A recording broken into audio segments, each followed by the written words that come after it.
and welcome to my channel. Are your project meetings dragging for a long time? Are your project meetings not giving you outcome? Don't worry, you're not alone, but it doesn't have to be that way.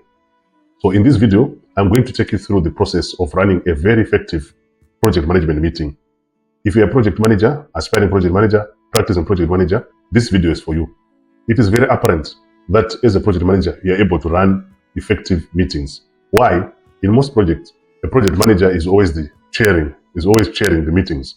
So if you're chairing the meetings and you don't know how to run them effectively, you will not achieve what you want to achieve in that meeting. So I'm going to take you through step by step with different sections on how you should run your meetings effectively if you're a project manager. So let's get started. So the first section I'm going to look at is, why do meetings fail? Does it have to fail? No. This is how I've been running my meetings. The first thing you need to do is to make sure that you have an agenda for the meeting. So agenda is very important. Agenda for the meeting is very important. You cannot go for a meeting where everyone is not expecting or does not know what that meeting is all about.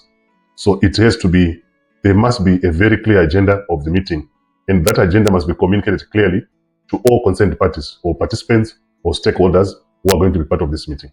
Number two, why meetings fail? You'll find that in most cases, they fail because of poor time management.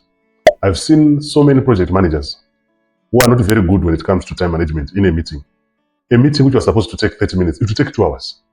That's a complete failure as a project manager. If your meeting was scheduled for 1 hour, you must be running it, controlling it, having discussions, taking time into consideration. So it must be run for an hour. Maybe a deviation of 10 or 15 is better, but I've seen a deviation of 2, 3, 4 hours for a meeting of 1 hour. That's not the effective way of running a project. And what it means is you might be wasting time for the people who are supposed to be doing the work in meetings. You must reduce the meetings and do more of work.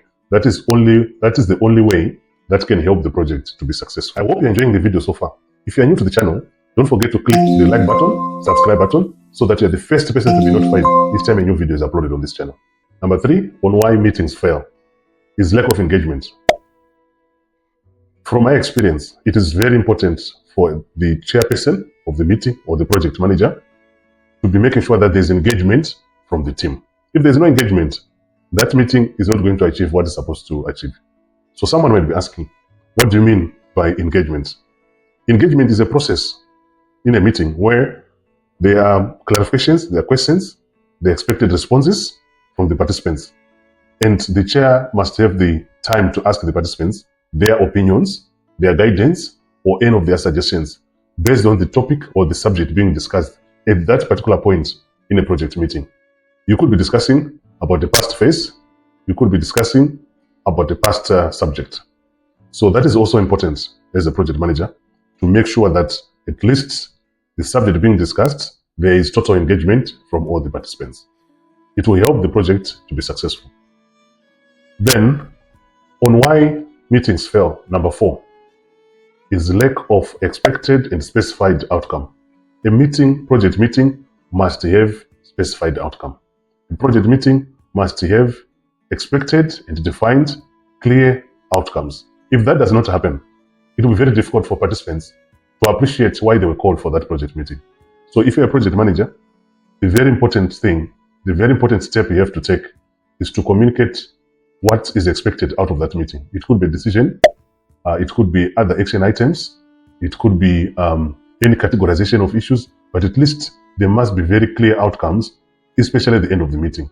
If you're a project manager, you have to make sure that you have documented the clear outcomes of that. If you want me to do another additional video based on what we have discussed earlier in terms of how to effectively run a project meeting, or you have any questions or clarifications, let me know in the comment section below.